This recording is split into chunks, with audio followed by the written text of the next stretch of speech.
Good morning. Have everyone's attention. I want to welcome everyone to the 7th meeting of the House Education Committee and ask members to silence your cell phones. And that reminds me I need to silence mine too. I want to advise our guests that additional testimony is available at the chair's discretion based on our time restraints and information already presented. And also want to remind everyone that no signs are permitted in the committee rooms. Do any of the members have any introductions or opening comments? Seeing none, Mariah, please call the roll. Representative Ballman? Present. Representative Bojanowski? Here. Representative Brown? Representative Emily Callaway? Present. Representative Josh Callaway? Present. Representative Decker? Present. Representative Doan? Present. Representative Jackson? Representative Lewis? Present. Representative Massaroni? Present. Representative McCool? Here. Representative Rayburn? Here. Representative Rawlings? Here. Representative Raymond? Here. Representative Riley? Representative Timoney? Here. Representative Wilner? Here. Vice Chair Baker? Here. Vice Chair Truitt? Here. Chair Tipton? Here. At this time, I'm going to turn the chair over to Vice Chair Baker.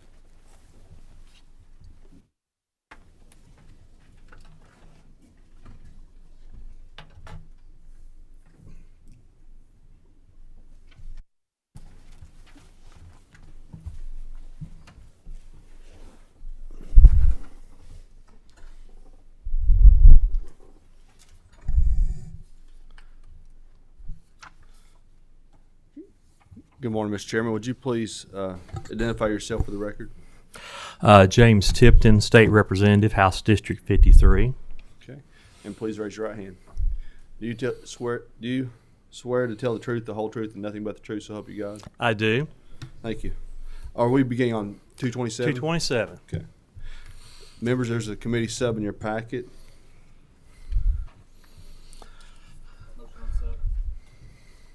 We have a motion on sub. Second. And question from Rep. Bojanowski. Yes. Chair Tipton, could you explain the sub, please? Sure. The committee sub changes one thing in the House Bill 227. It specifies that in the event that the issue of a merger or consolidation between two school district goes together, that a majority of the voters in each school district must vote in the affirmative before that could go forward. Yes. So just to clarify, if a district does not want to merge and their voters vote against it, it won't happen. That is correct. Thank you. Any other questions? Okay, we have a motion and a second. All in favor of adopting the sub, please say aye. Aye. All opposed, nay. The ayes have it, Mr. Chair. Please proceed. Thank you, Mr. Chair, members of the committee. You know, we often talk about in Kentucky a system of effective and efficient schools across our state. And as we have seen over the last several years, we have seen changing demographics in our state. We are seeing population shifts from the east and the west to the central Kentucky area, that I-65 corridor, the Golden Triangle. So we're seeing many school districts who are not only losing students, but they're also losing income due to changing appraisal values on their tax base, and it's having significant impacts. The concept for House Bill 227 is not new. I actually first heard this bill presented for discussion only, I believe it was in 2017 or 2018 at that time. Representative Bam Carney, former chair of this committee, presented this one one session late at the beginning of the session just to have the topic talked about. Under current law, only an independent school district can merge into a county school district. The change in the law with House Bill 227, it would allow a contiguous school district to merge into another school district. If one board notifies the second board that they have an interest in merging with that district, They would enter in conversation and discussions. Of course, if they can work out an agreement, they would work forward. If they could not work out an agreement, the issue would go to the voters.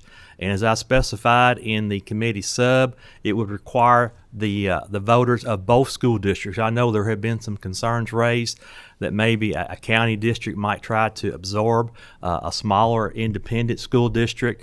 Representative Nemus reminded me about that when we talked about this, so we've got the committee sub out here. And so that would prevent that from happening. Both voters of both areas would have to approve that. If the voters were to approve it, they would go through the process of trying to come out and work out negotiations. It does allow the Kentucky Department of Education to intervene if they need to help negotiate those out. There's also a provision in here that states that if a school district does not have the financial resources to pay their operating expenses, the Kentucky Department of Education could come in and force that district to merge with a contiguous school district.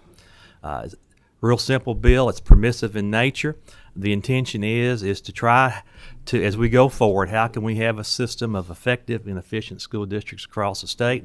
That, Mr. Chair, I'd be happy to entertain any questions. Thank you. Our first question goes to Representative Callaway. I have two questions, if okay, Mr. Chair.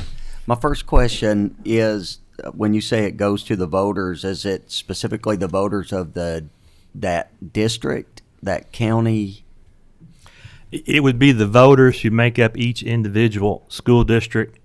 You have it would be the voters from each school district. When I first envisioned this, I was actually thinking about two counties possibly considering a merger, and it would then require the voters of each school of each county who are residents of that county that make up that school district to vote in the affirmative before it went forward. That prompted one more question Sure. besides the other one I'm going to ask, and that is, who would actually administer the election? It would be an election just like any other election, a regular election. Okay. And then my final question is specifically to independent school system. If you know the situation in part of my district with one of the particular schools, there's funding there right now that could, potentially, if there was a ruling made, that would end. And if that ended, how would they have a seat at the table in negotiating moving forward without KD coming in and requiring them to be pushed into another district? I believe you're referring to the Cloverport School District, and they now have opened contracted for a third-party virtual school. In that situation, this bill would not have any direct impact on that. It would still allow the school districts to consider that. If for some chance, whether it's Cloverport or any other school district, were to in the future become not financially solvent, not able to pay their expenses, it would allow Kentucky Department of Education to come in and institute a merger with that district, with a contiguous school district. But I don't know per se that that particular situation. I don't know all the finances of the school districts there, but this is not intended toward any particular school district or effort. This is just permissive language that would allow districts to make choices as best for the communities in the future. Thank you. Representative Wilner. Thank you, Mr. Chairman. Thank you, Mr. Chairman, for the bill. I think this makes a lot of sense. I like it in concept. I'm just curious, and maybe you've answered this in response to Rep. Callaway. Is this, at this point, sort of theoretical, hypothetical only, or are you aware of districts that may be at or near insolvency? I recently asked the Department of Education. I'm asking them for a lot of stuff all the time. But one of the documents that I asked them, number one, the number of students in each school district, that ranges vastly. I think our smallest school district's around 200 students, up to, of course, JCPS. I also asked for how much money the school districts had in their reserve accounts. That, again, varies widely. One school district in the state closed out last year with over 100% of their operating expenses for the previous fiscal year. I'm not sure how it's possible another school district wound up in the negative. So it varies. It varies greatly. I think this issue is to be proactive and thinking ahead, so that in the event that, and it's not just financial, maybe two school districts might think we can better serve our students. If we pool our resources together, we work together, we can provide more programming, more options that we could not do individually. So this, right now, there's no process for two county districts to merge with each other. So this is thinking ahead in the event there are two county districts out there, other situations that might think this is an option for them in the future. Thank you. Could I ask one more question? Sure. Thank you. Again, I think this is practical, and the proactive approach makes a lot of sense to me. Are you aware of anybody who's opposing this legislation?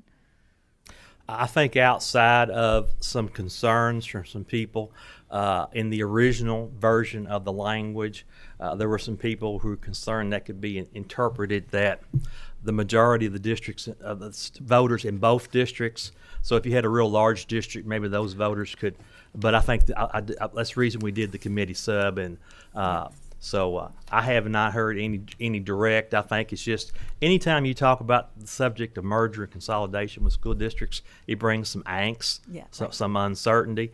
But I think these are conversations that we have to have going forward. Thank you very much. Representative Timoney. Thank you, Chairman, and thank you, Chairman. That last point, I wasn't going to say anything until you brought that last point up. That is a conversation we must have, and I think when we start talking about costs, and I've been fortunate enough to see the operating expenses and how just the savings that school districts could have with a consolidated effort. I know consolidation scares people, but we have to have hard conversations about that. I mean, we're regularly having intense conversations about different topics pertaining to education. I mean, school choice, a lot of these other things that we're talking, those are whole scale changes. And the fact that when I came down here, one of the things I was told, you can't go anywhere near, you can't even talk about consolidation. That is a sacred cow, cannot. I don't think that we can have that in 2024. I don't think there can be topics that we cannot discuss. And if this prompts some conversations, and I think it's worth it just in that effort. So thank you for bringing this forward. Okay. Seeing no other questions, we have a motion on the bill. Motion by Callaway and second by Timoney. Mariah, please call the roll. Representative Baker, Yes. Representative Ballman, Yes. Representative Bojanowski, Yes. Representative Brown, Representative Emily Callaway, Yes. Representative Josh Callaway, Yes. Representative Decker, Yes. Representative Doan, Explain my vote. Yes, please. I thank you for bringing this bill. I've got the independent school district in my district, and the way I read this bill is you could allow a unilateral, or one district could move unilaterally to try to absorb a smaller district. I would prefer to see it as consensual from the outset, and just for that reason, I'm a no. Thank you. Representative Jackson, Representative Lewis, Yes.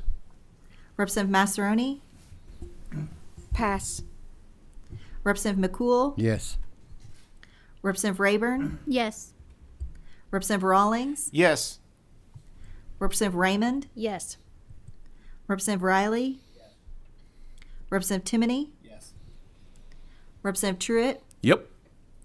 Representative Wilner, Yes. Chair Tipton. Yes. With 16 yes votes, 1 no, and 1 pass, House Bill 227 passes with the expression of opinion that the same should pass with the committee sub attached. Congratulations, Mr. Chairman. We'll move on to House Bill 612. I do have a guest here with me today, Mr. Chair. Wait for him to get here.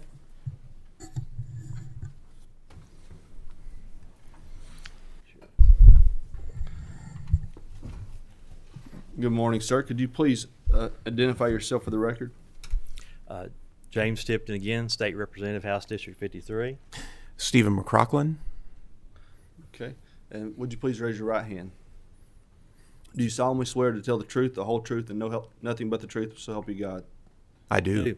Okay, thank you. Please proceed. Thank you, Mr. Chairman. You have before you House Bill 612 is an act dealing with literacy and reading, and specifically the practice of 3Qing. Now, up till a few years ago, I had never heard of the term 3Qing. And as I've learned more about it, as I've talked to people about it, I have had some concerns raised with me. And I brought a guest with me today that can probably better explain to you what the practice of 3Qing is. And I will ask Stephen if he will begin by sharing his expertise in this area and what he does for a living. And I'm going to ask him if he'll share with you a little bit about what the practice of 3Qing is and why it can be harmful in our efforts in reading proficiency in the Commonwealth. Thank you so much for the opportunity to be here, and I'm honored to be able to speak on behalf of the children and educators of the state. Again, my name is Stephen McCrocklin. I am the Executive Director of Langsford, a comprehensive reading center in Kentucky. Over the last 32 years, we've worked with over 3,000 kids specifically in reading. Our competency is very high in that area, and I have a deep understanding of how kids learn to read, where they get stuck, and what's helpful to help them progress forward. I think central to understanding the 3Qing system is to understand reading. And I think what's not well understood among many in reading is that reading is not a natural process. Learning to speak is. We learn to speak without going to school, but learning to read is a cultural invention. We have literally invented a way to code the 44 spoken sounds of our language into 26 letters. And every language, written language, does that differently. So the idea that a child would just intuit it or absorb just spontaneously how to break that code is just not how it works. So to learn to read a code, whether that's Morse code, which again is a code, or an alphabetic code, it needs direct instruction. The reason why the 3Qing system is harmful is that it is not about teaching the code, it's about guiding kids to guess words that they don't know.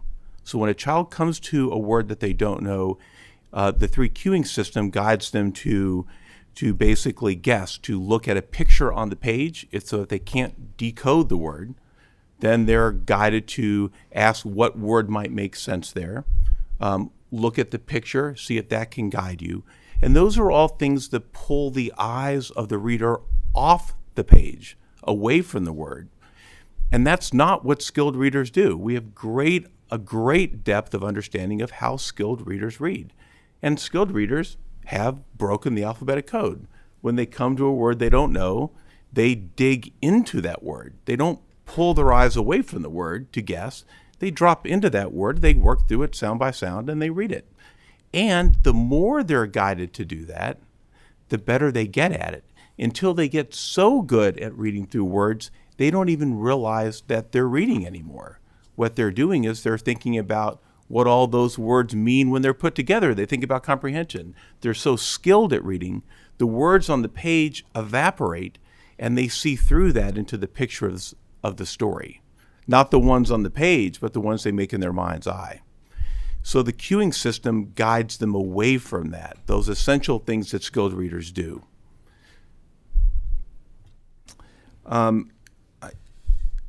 So I think that's a good pausing point to see if there are any questions that you all might have from here. If I could add a few comments, Mr. Chair.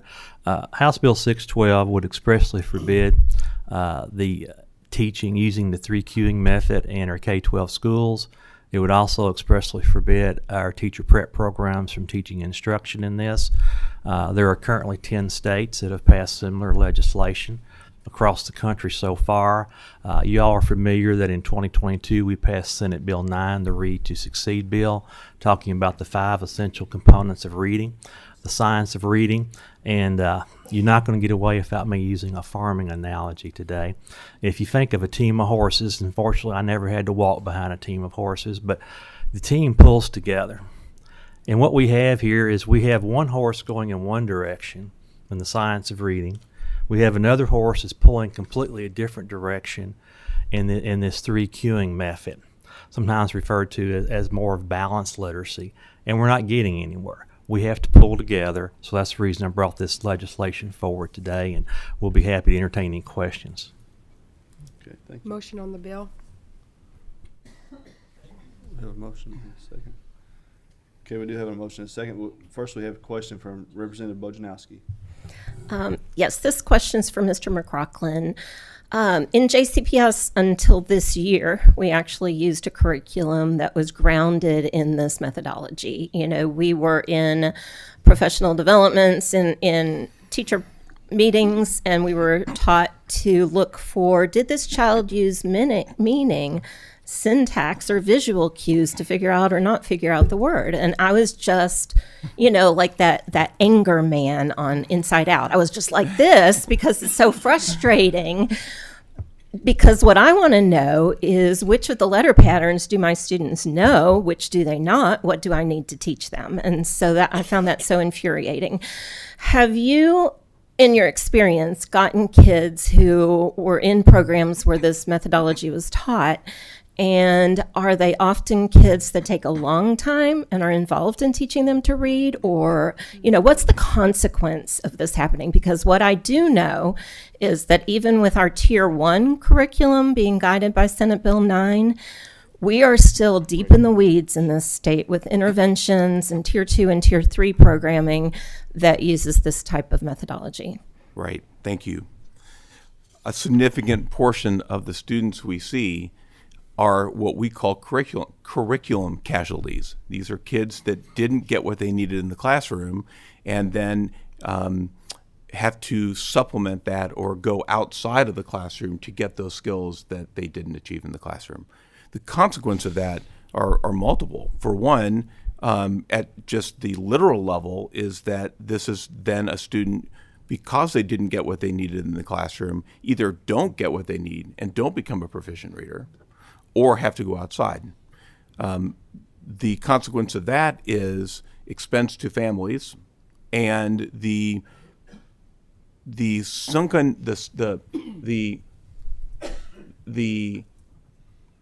discouragement that you feel as a student when you can't read well, and the gap that creates in your overall education, not just in language arts, but if anyone's looked at the math curriculum lately, there's a lot of reading in math.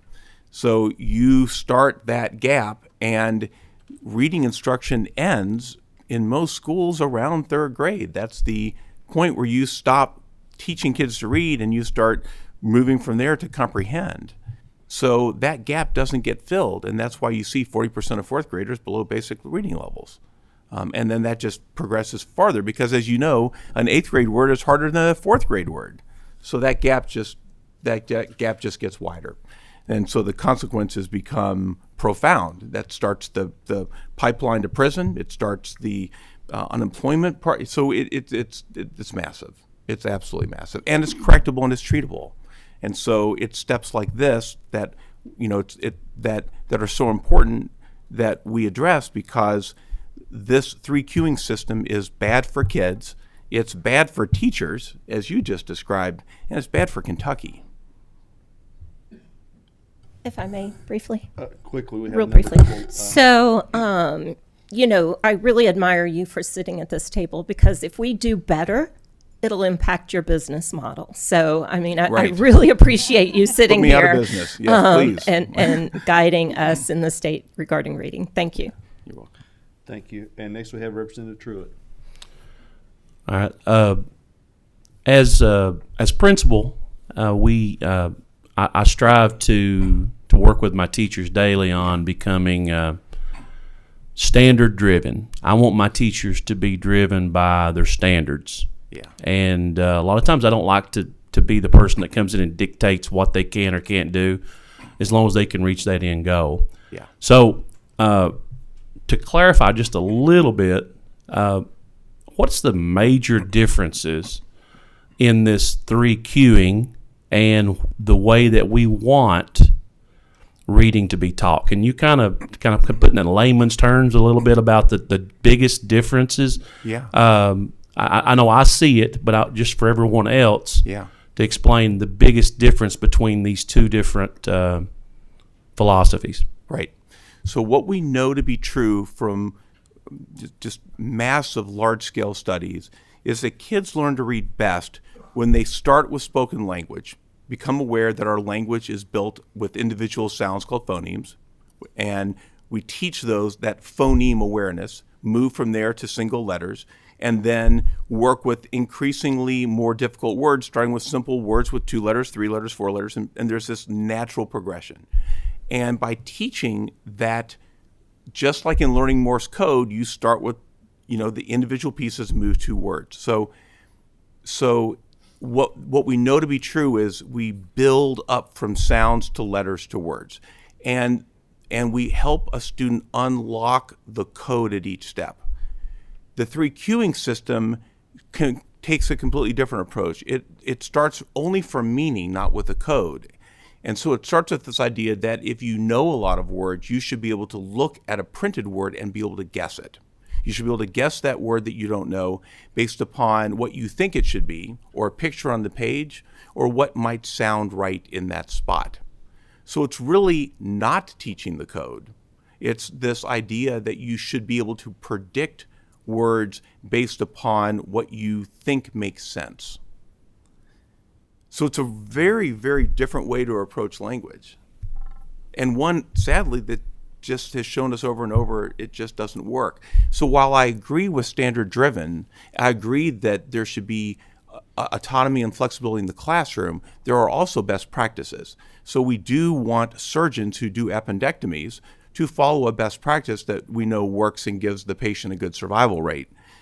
In this case, this is a practice that we know doesn't work and doesn't set up a teacher for success, so that at the end of their workday, they don't leave discouraged that child that they're trying to teach is still not progressing. It gives them the ability and a toolkit and a blueprint to be able to say, I know the route, I know it works, I can deliver it. Now, how they work, the words that they choose, the sounds that they begin with, there's a lot of flexibility within that, but it still follows a predictable course.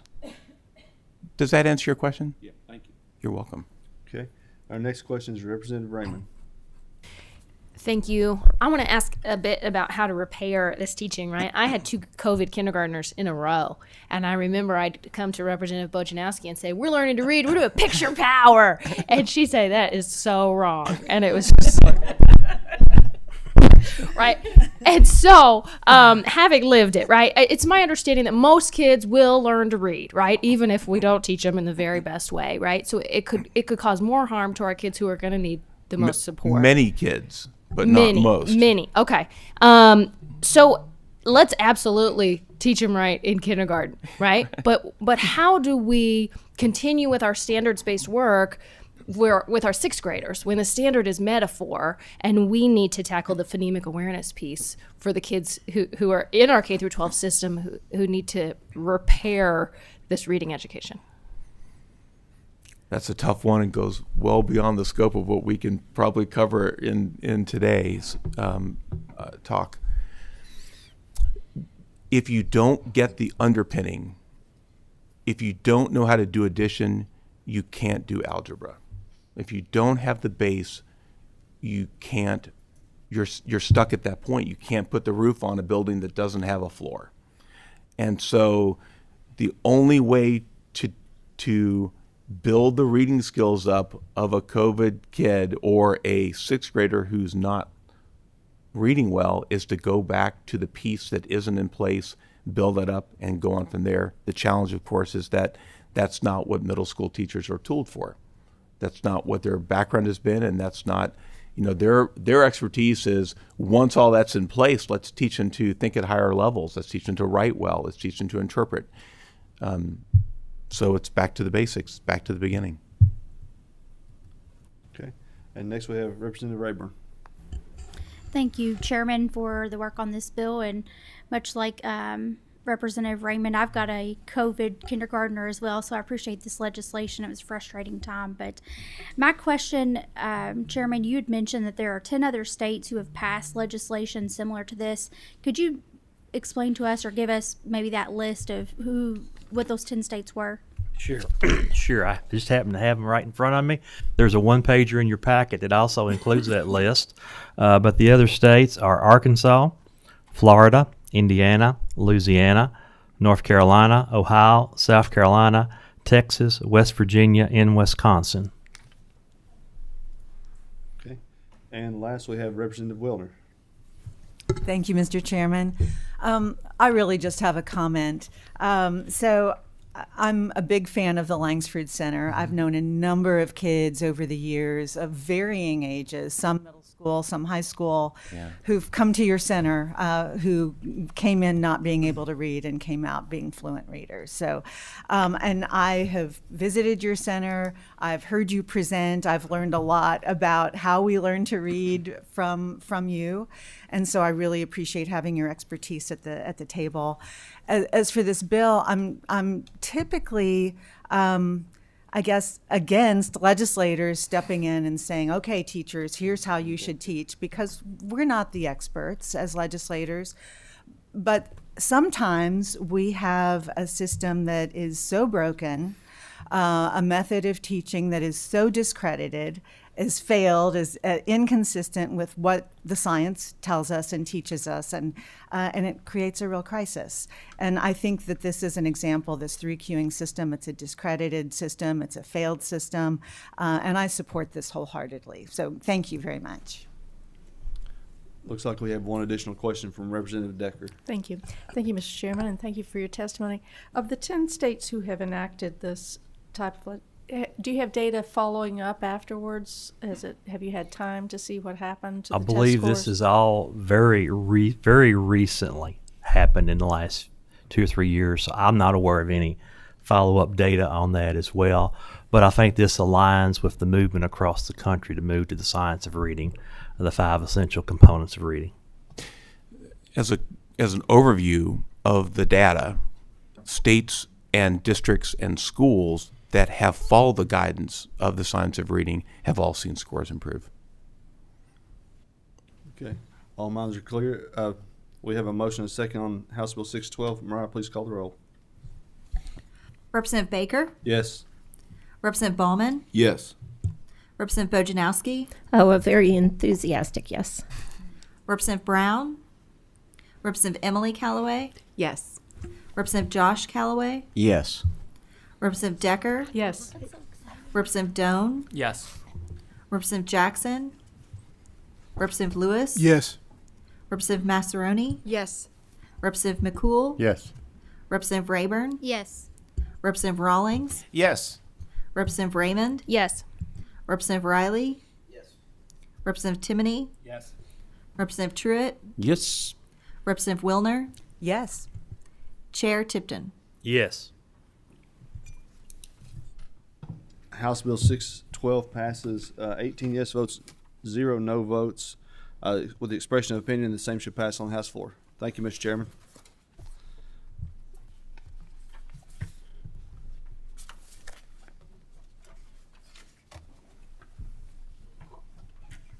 Good job, Vice Chair Baker.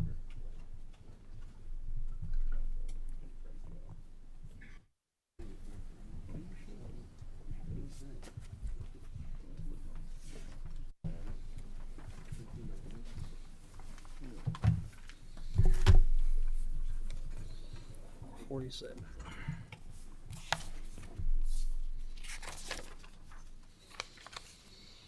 Our next item on our agenda today is House Bill 447, an act relating to transportation of students and declaring an emergency.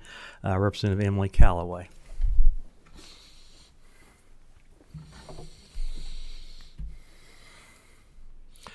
Representative Callaway, please identify yourself for the record.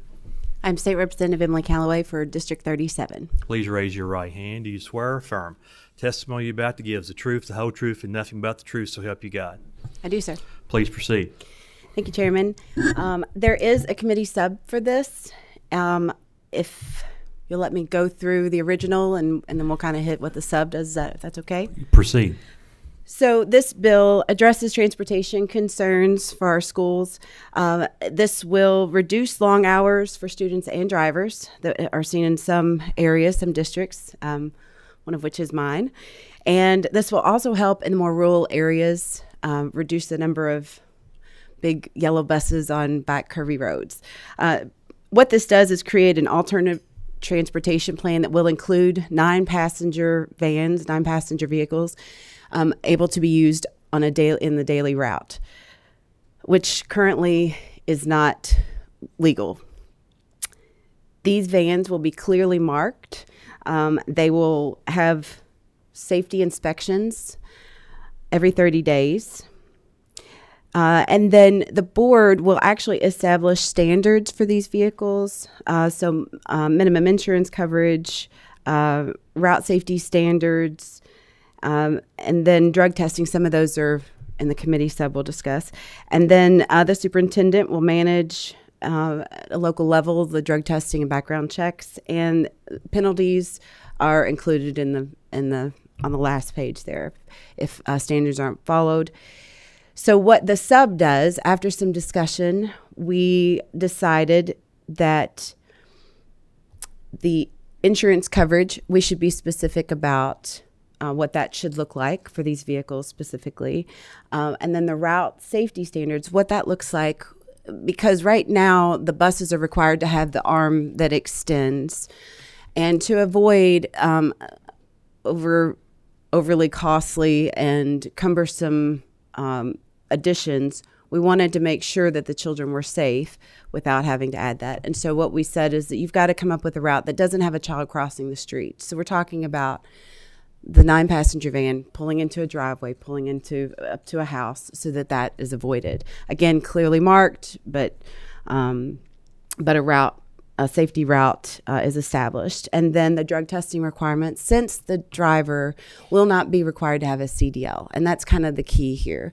9-passenger vehicles do not require the driver to have a CDL, to hold CDL.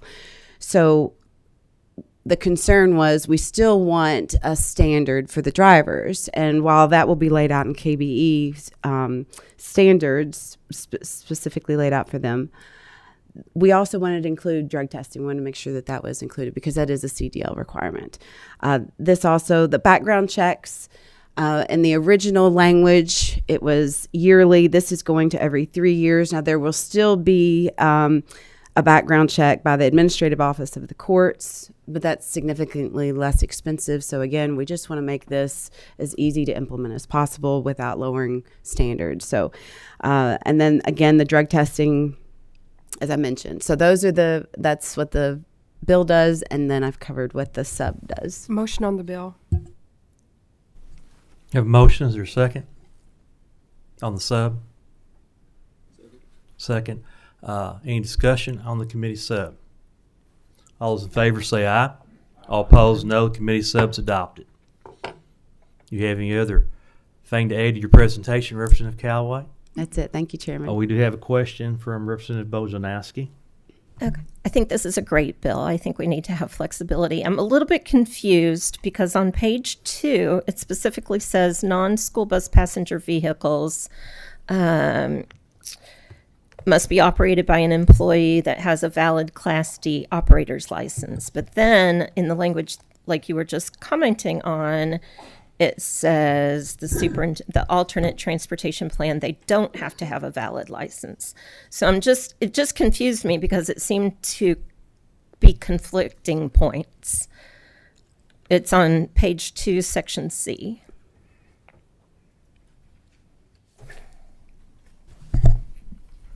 Representative Bojanowski, a Class D is licensed like you and I have in our pockets right now. Well, that answers my question. Thank you. I really thought there was a conflict in the language. Okay. Thank you.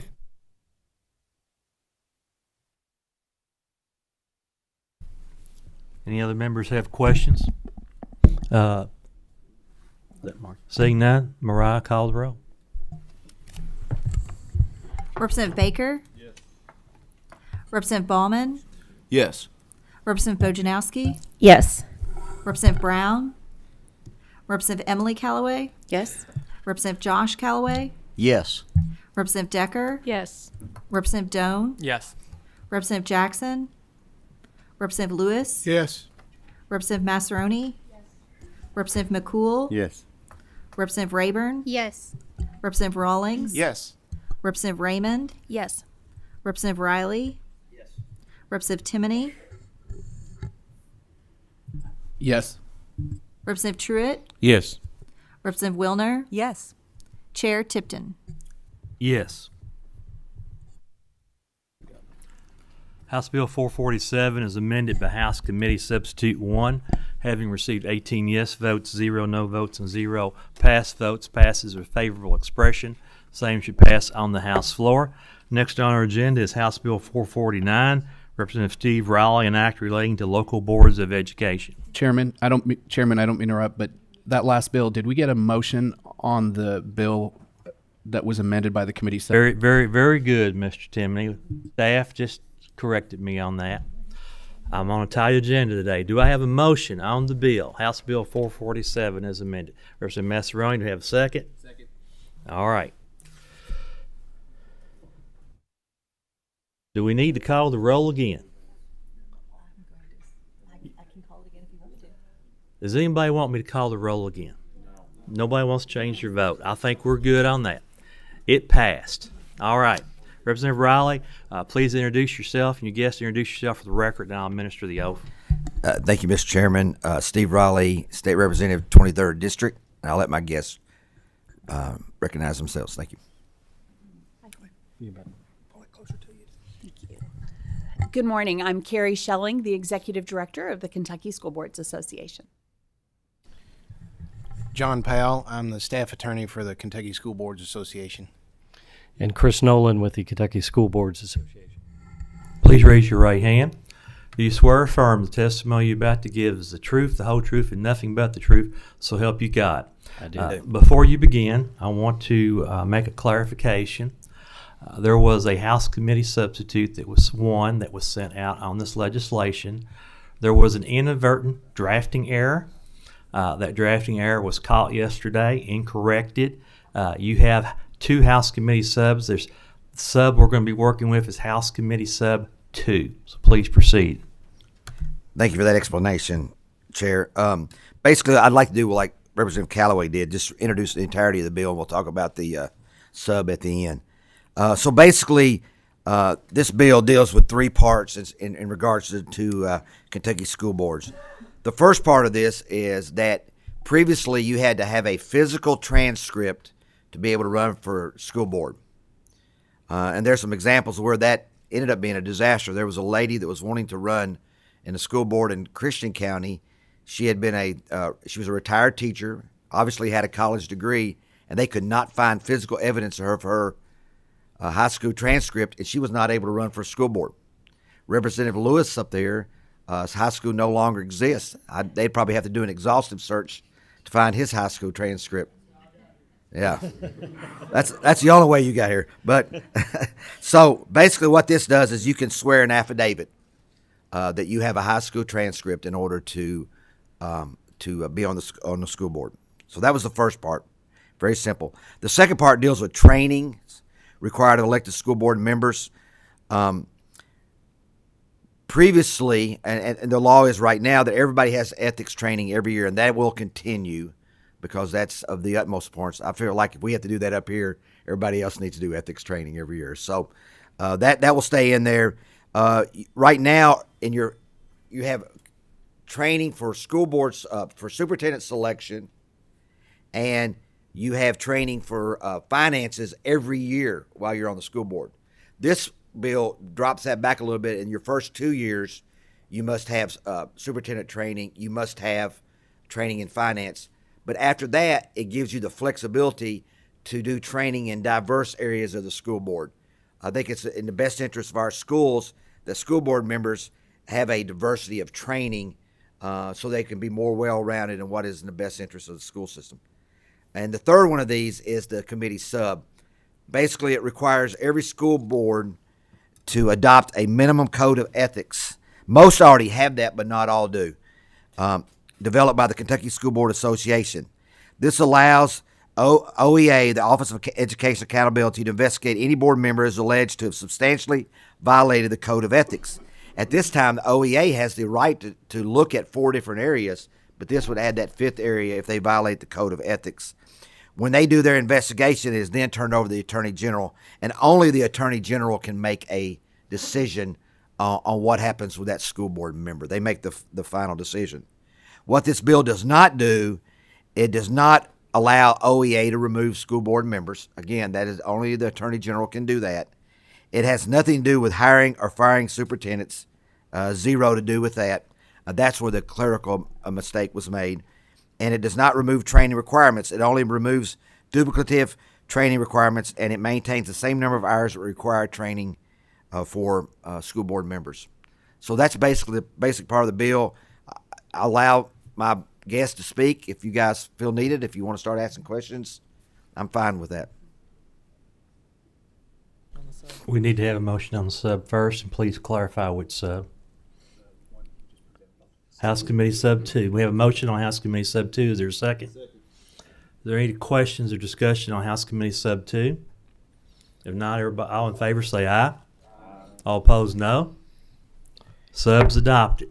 We now have House Committee Sub 2 on the floor. We have a question from Representative Massaroni. How many school boards does not have a code of ethics already? Because I know both of my districts, I believe my superintendent, he can correct me, is back there, but how many doesn't have that? Currently 2 have not adopted the policy. Okay. Question from Representative Doan. In terms of the Attorney General's removal process, once a complaint or report is submitted to him or her, they would have the opportunity to, or would they just be able to remove that person, or do they have to file a lawsuit and go through some due process requirements in order to make sure that that person being removed had a fair day in court? The part of the statute that gives that duty to the Attorney General references KRS Chapter 415, which is the usurpation procedure, and that applies to any state officer that the Attorney General feels like needs to be removed. So it's no different for a school board member when that gets referred to the Attorney General. It's the Attorney General's discretion, and there is, procedure and a court filing and lots of due process because that's all well defined in Chapter 415.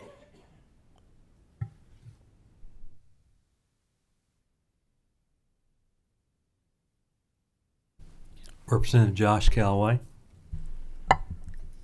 Just one question. So basically what you're saying is this is just adding ethics in as one of those other reasons inside of the current process that we use, correct? That is correct. Yep. Thank you. Any other member have a question or comment? Do we have a motion on the bill as amended? Have a motion and a second on House Bill 449 as amended by House Committee Substitute 2. Seeing no other members wishing recognition, Mariah, please call the roll. Representative Baker? Yes. Representative Ballman? Yes. Representative Bojanowski? Yes. Representative Brown? Representative Emily Callaway? Yes. Representative Josh Callaway? Yes. Representative Decker? Yes. Representative Doan? Yes. Representative Jackson? Representative Lewis? Yes. Representative Massaroni? Explain my vote. Proceed. I'm going to pass on this today because I don't know if this is targeted towards a specific school district, but we do have some conflict in my area, so I'm going to pass on this. Representative McCool? Yes. Representative Rayburn? Yes. Representative Rawlings? Yes. Representative Raymond? Yes. Representative Riley? Yes. Representative Timoney? Yes. Representative Truitt? Yes. Representative Wilner? Yes. Chair Tipton? Chair votes yes. House Bill 449 is amended by House Committee Substitute 2, having receiving 17 yes votes, 0 no votes, and 1 pass votes, passes for favorable expression, the same should pass on the House floor. Thank you. Thank you, Mr. Chair. Next item on our agenda is House Bill 611, Representative Jarrett Bowman. An act relating to truancy.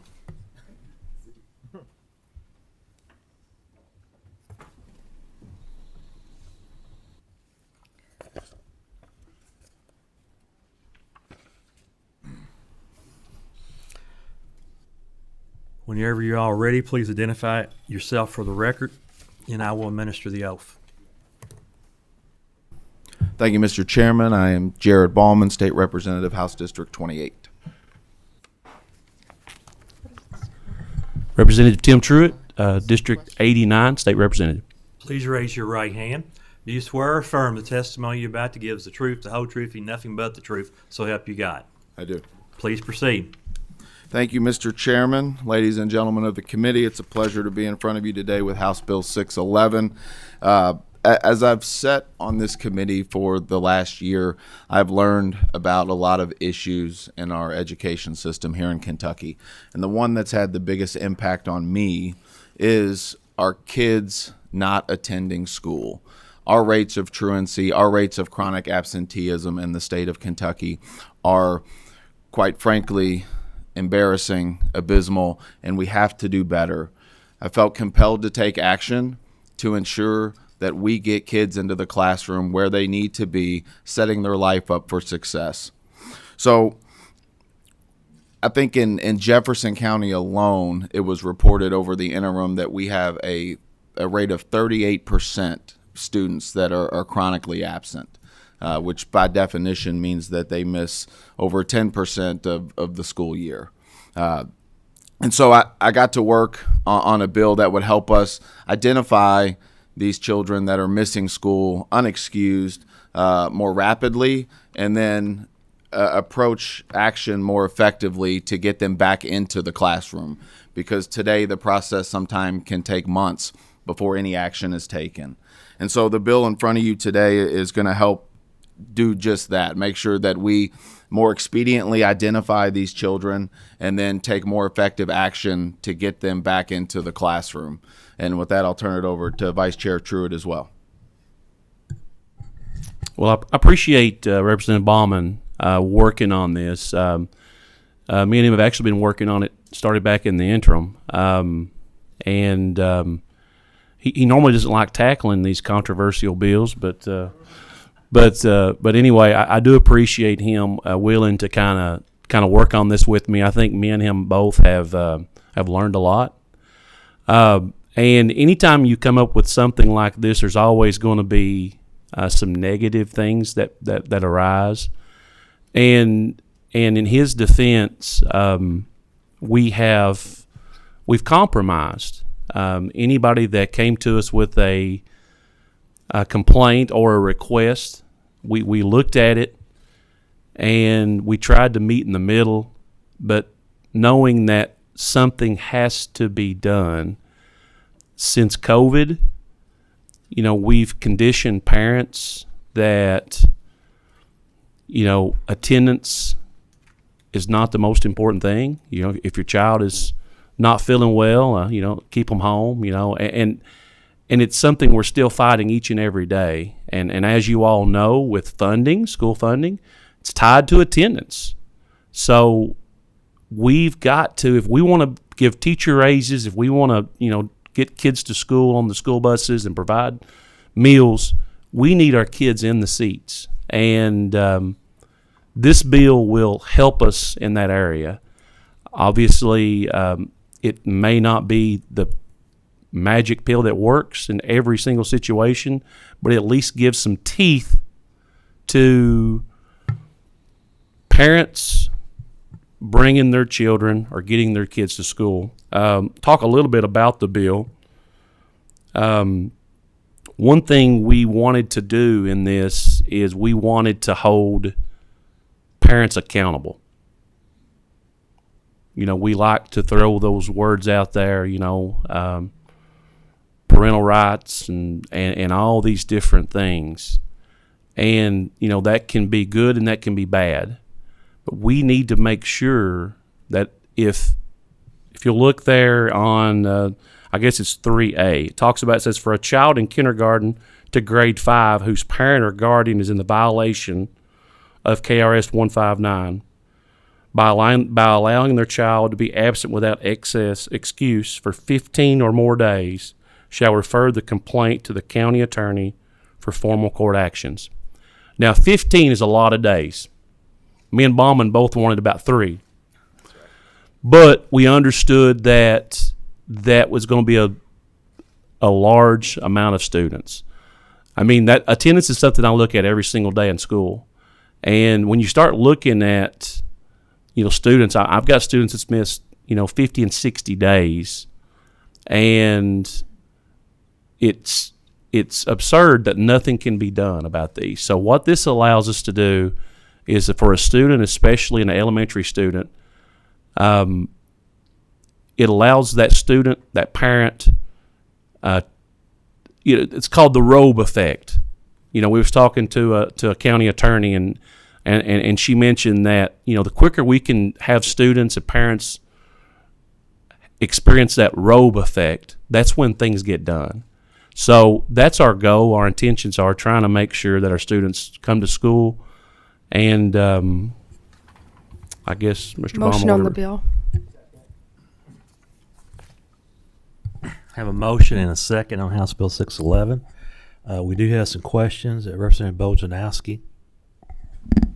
Yes. So this is a big problem.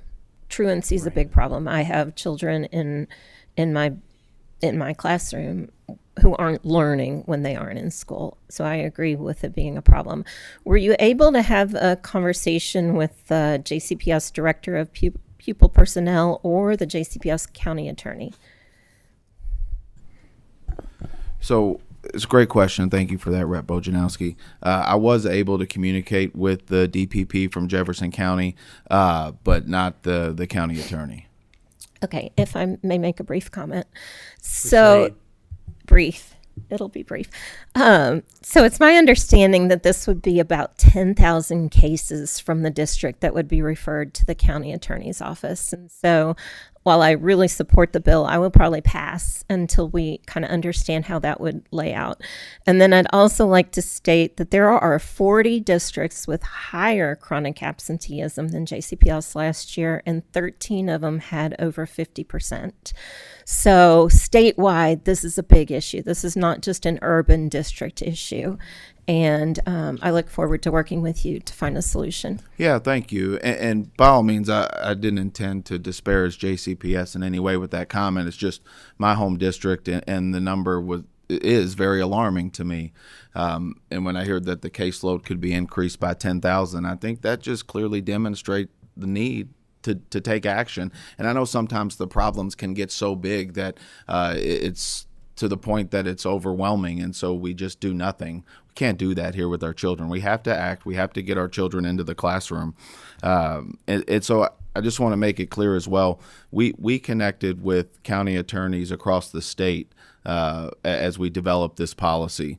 I don't have a background in education. I believe you all know that. That's why I engaged Vice Chair Truitt to help with this policy. When I brought in my original draft, he said, "Mr. Bauman, this is quite possibly the worst draft I've ever seen. Let's do this a little differently." So I'm blessed that he was willing to come on board and help ensure that we put forward some policy that will be effective. And so thank you for your comments. Representative Timoney is next. Thank you, Chairman. Thank you for bringing this issue forward. I think truancy and chronic absenteeism are things that should be addressed. I do believe, though, that if implemented this year, there would be fewer cases this year than there were last year. And I think that we are trending in the right direction. I think our school districts are doing a really good job. Our student support staffs are doing a really good job reaching out and really emphasizing that part. But the one thing that I was concerned about is that, I've worked with our county attorney on students that were truant before the pandemic. And immediately those cases were kicked back to the district. They were wanting evidence, they were wanting interventions, they were wanting all of these things that were going on.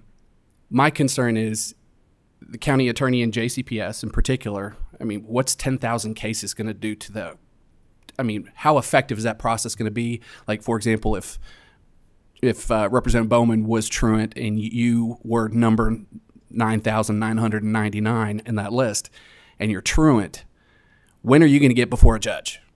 And how many days are you going to miss until then?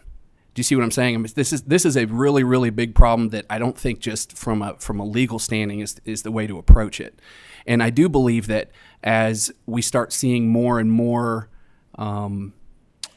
workplaces going back to in person, and we're kind of getting back into the normal swing of things pre-pandemic, I think that, you know, this problem is taking care of itself as we're going.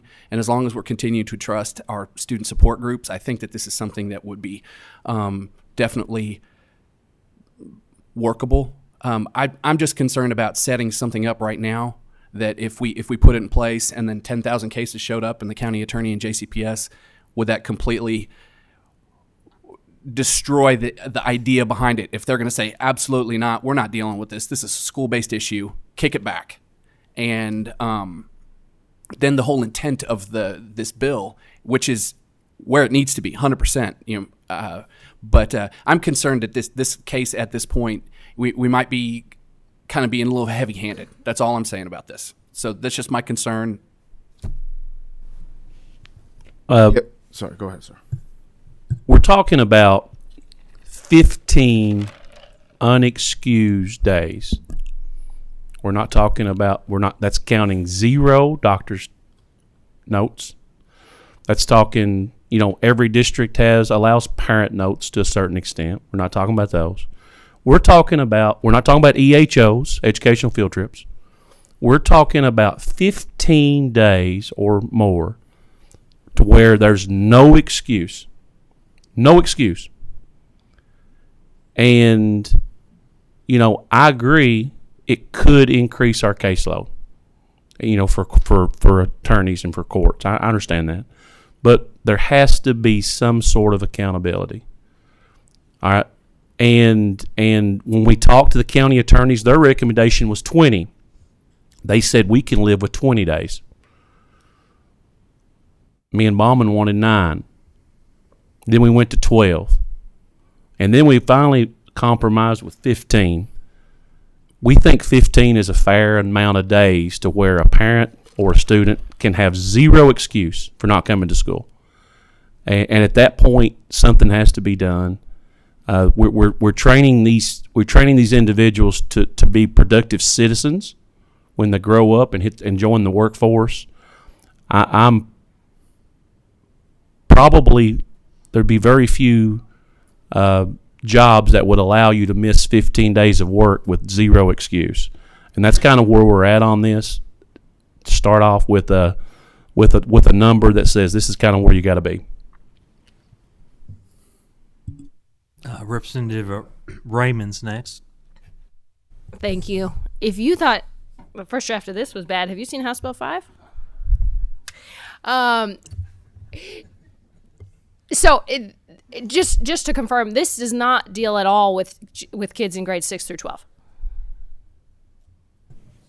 Go ahead.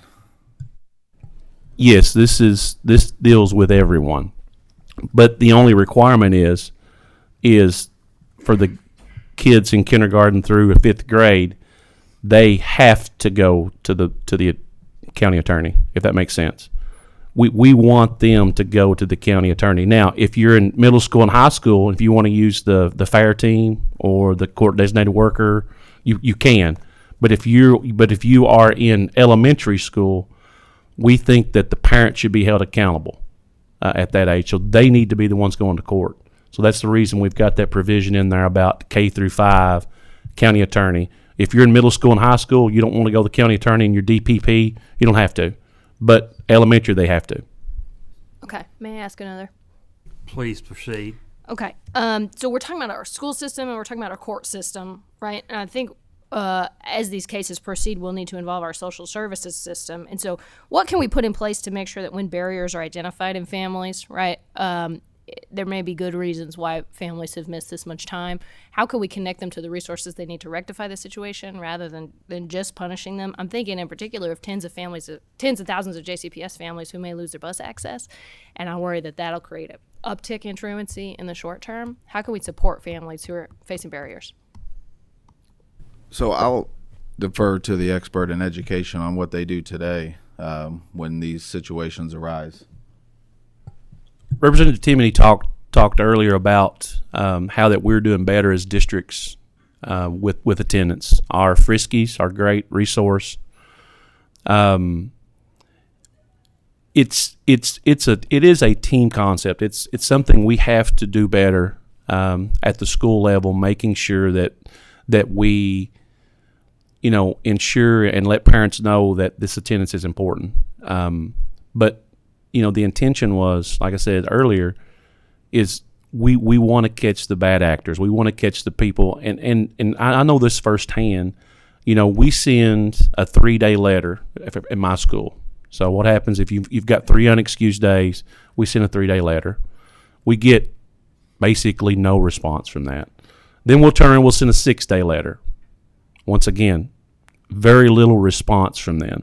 And then when the district sends the 9-day letter stating that your case is being referred to the county attorney or the fire team, whichever method they decide to go, that's when all of a sudden the mom or the dad shows up to school the next day with about 15 doctor's notes. They're trying to figure out how they can get a educational field trip approved. So it's one of those things. There has to be something there as a deterrent. That's what we're hoping this does. And then for the additional resources, I'm not sure. I mean, I wish there was more. I'm not, familiar with what Jefferson County has to offer. In my small rural district, pretty much we rely on our Frisky in our buildings to help in any way. Other community stakeholders, church groups, things like that to try to help. But I wish there was more help out there. Maybe we can work on something like that in the interim. I have a question from Representative Doan. Not a question, but a comment. I thank you all for bringing this bill. When our school boards and our superintendents set their budgets for a year, they're budgeting based on enrollment, not on average daily attendance. But we as a legislature fund them on average daily attendance. And so, if 10 families in a district decide they don't want their kid to show up to school, that's a teacher. That's $42,000 right there that comes out of the school's budget. So I thank you all for bringing this bill, for adding another tool in the tool chest to make sure we can get our kids in school. Thanks. Any other members have any questions or comments? I have a question. Could you just clarify the role of the fire team under the new language versus K through 5 and 6 through 12, so we all understand that? We didn't change we didn't change the process of going to the fire team or using the fire team. The only thing we did do on that is, if you'll look on page 7, section C, you'll see that we marked out 90 days to 30. We think if a case is referred to the diversion team or the fire team and they go through diversion, that ought to be something immediately that takes effect.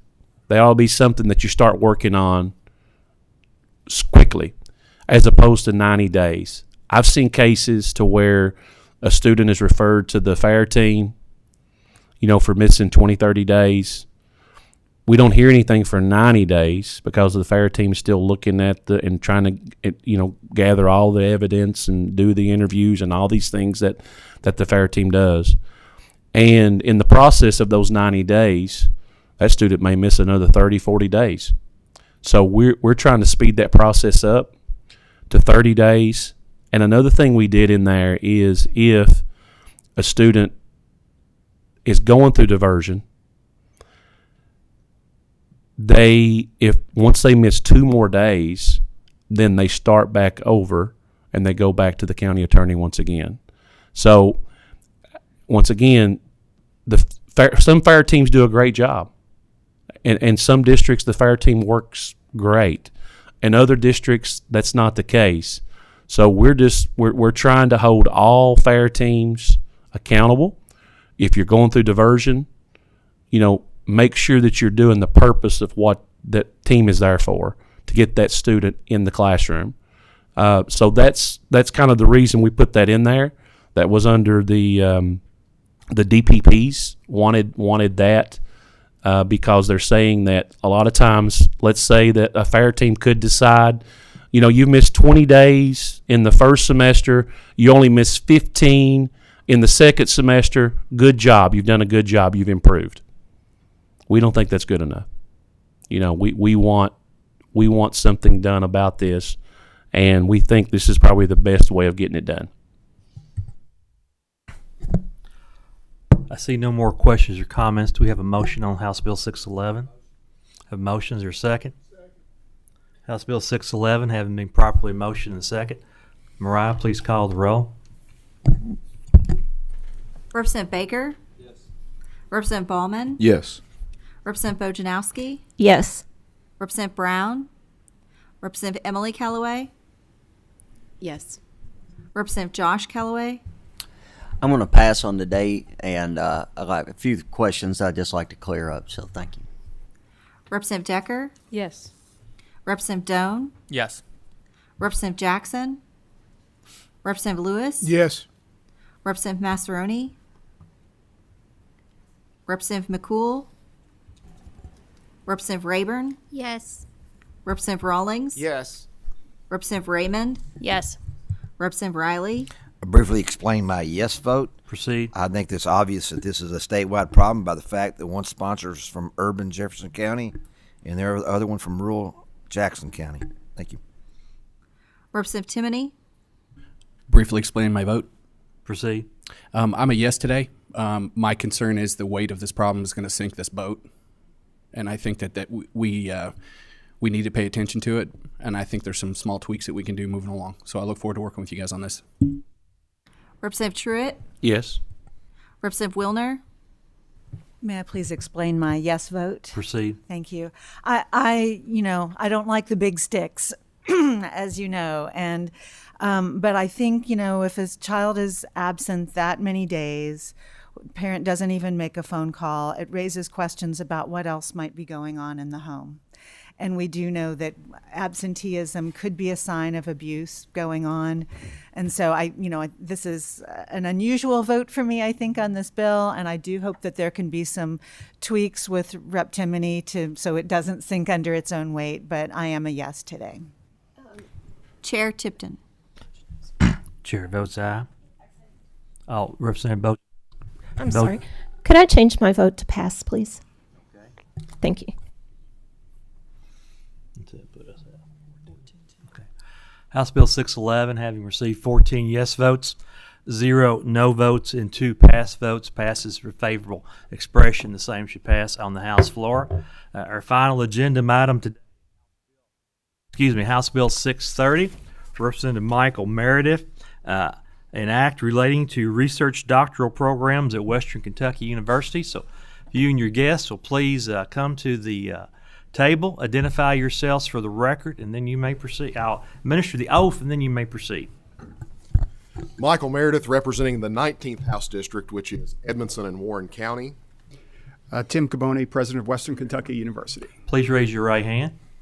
Do you solemnly swear or affirm the testimony you're about to give is the truth, the whole truth, and nothing but the truth, so help you God? I do. Please proceed.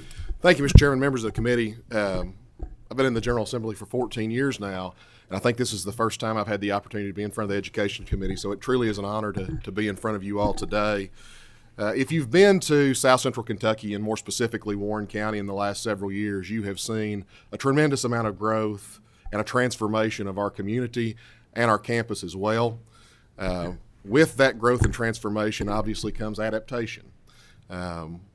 People ask a lot of times, what is the secret to the success of Bowling Green and Warren County? And I'll tell you what the secret is.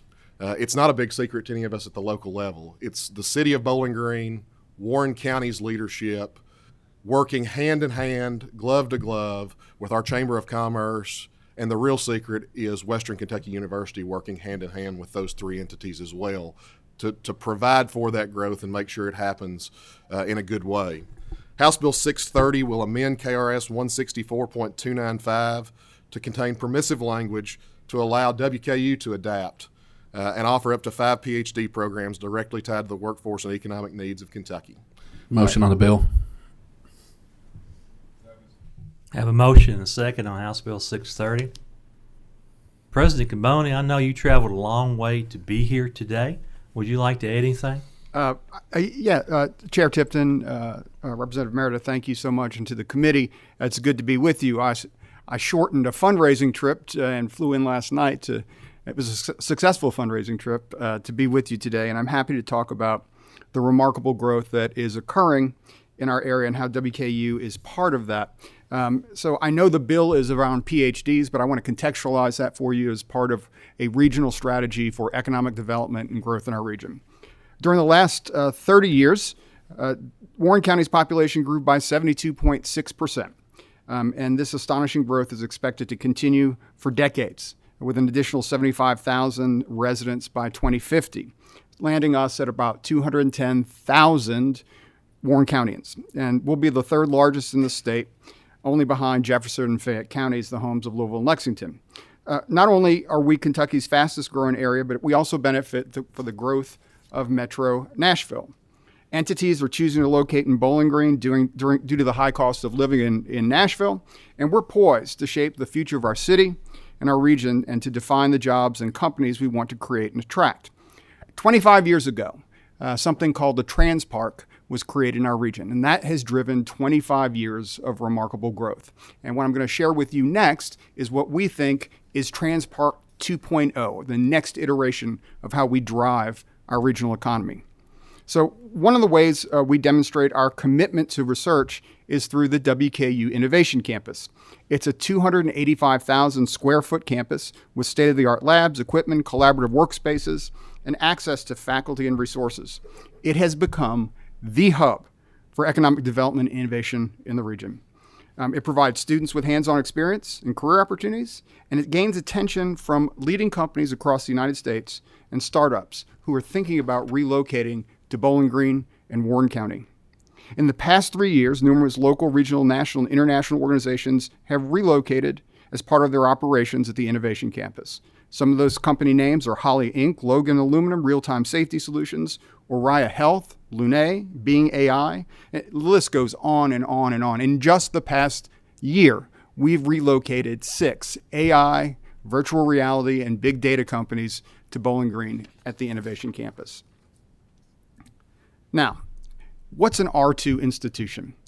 The Carnegie Classification of Institutions of Higher Education provides a framework for categorizing universities based on their research activity. Now, this classification plays a crucial role in defining research capabilities and the contributions to knowledge advancement. Carnegie classifies R2 institutions as doctoral universities with, number one, high levels of research activity, and it requires them to either award 20 research doctoral degrees annually or 30-plus professional practice doctoral degrees in at least 2 different programs, and expend $5 million plus in annual research expenditures. So we have 2 Research One universities in the Commonwealth, Louisville and Kentucky. On the other hand, R2 is not about basic research, but about applied research, with a very limited number of PhDs associated with the economy and workforce needs of the area. And this is who WKU is as an institution. R2 universities create opportunities to translate and apply the narrowly focused basic research conducted at R1s. And we develop multidisciplinary, practical, and market-driven research and programs directly tied to industry and workforce needs. So you can see here, every state surrounding Kentucky has a Research 2 institution.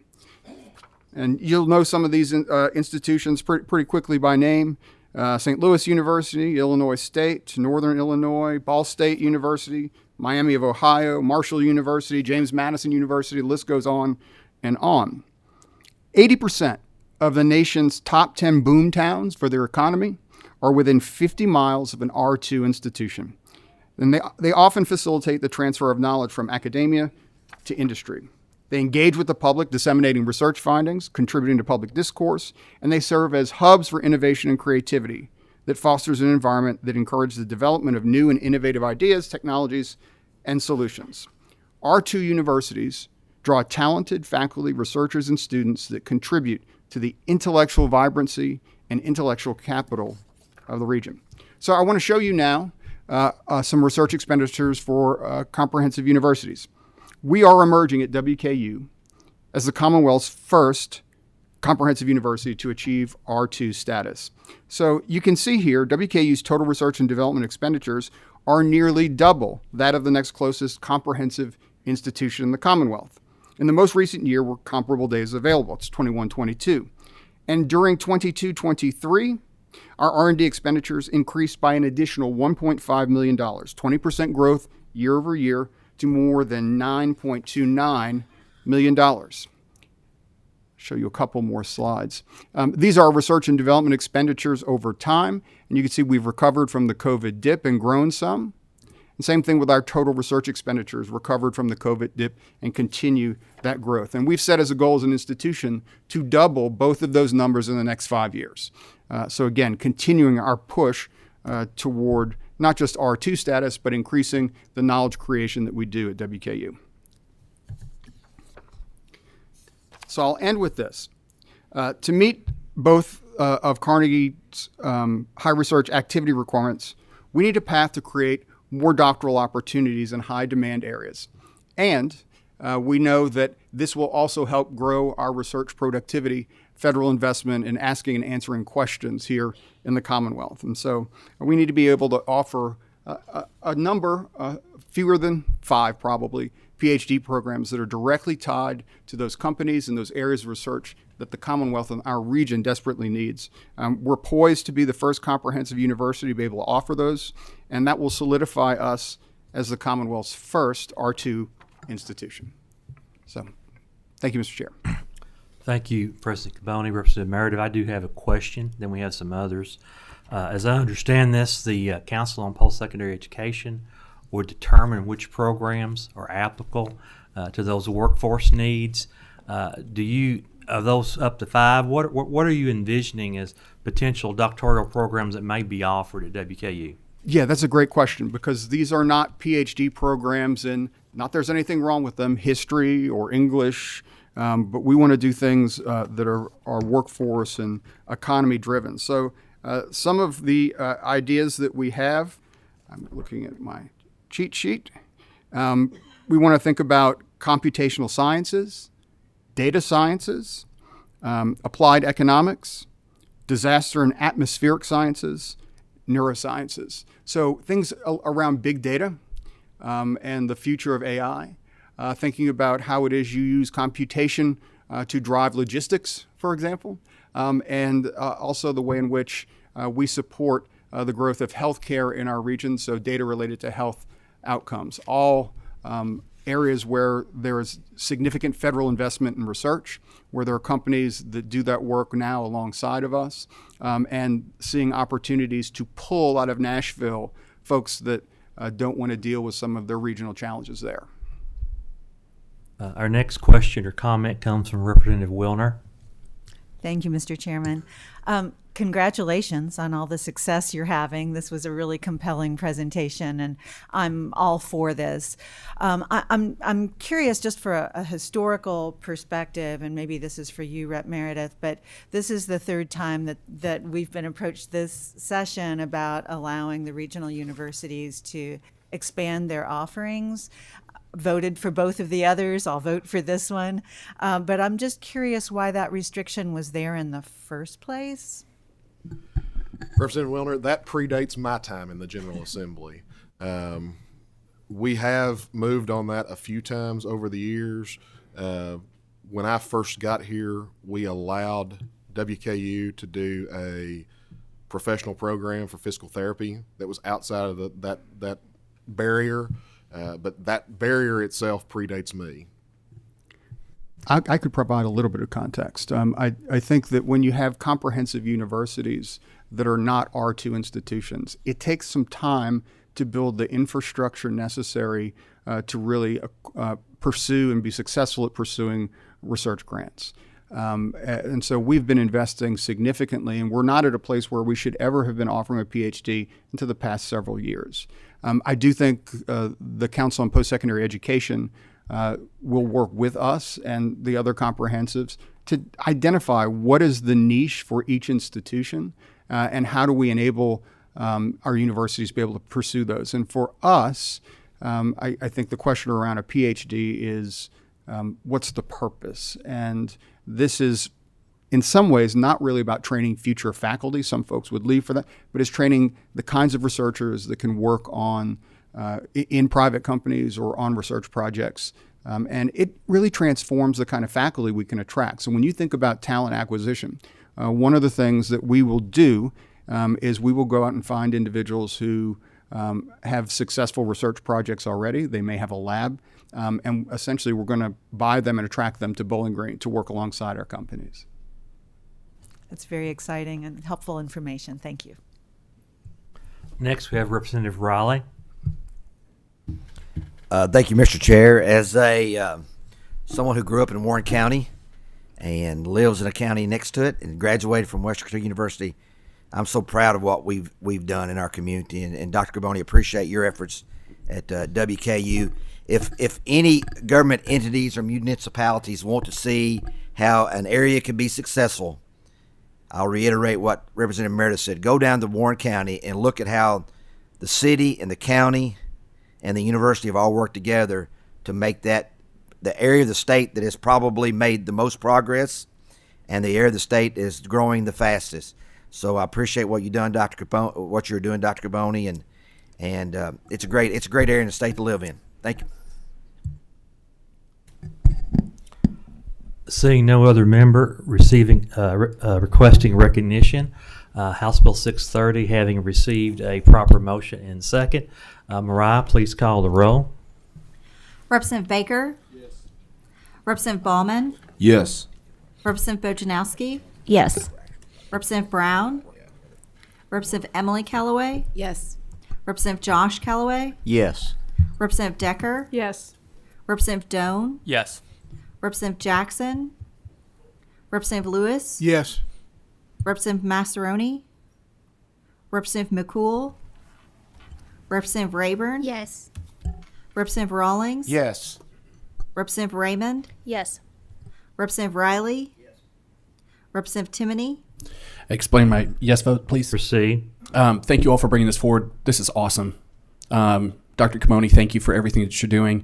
Please keep committed to also the process of monetizing the research, because we've got some outstanding research institutions in the state, and we need to continue commercializing that research that we're investing in. Thank you. Representative Truitt? Yes. Representative Wilner? Yes. Chair Tipton? Chair votes yes. House Bill 630, having received 16 yes votes, 0 no votes, and 0 pass votes, passes with favorable expression. Same shall pass on the House floor. Thank everybody for your participation and attendance today. The meeting's adjourned. Thank you, Mr. Chairman.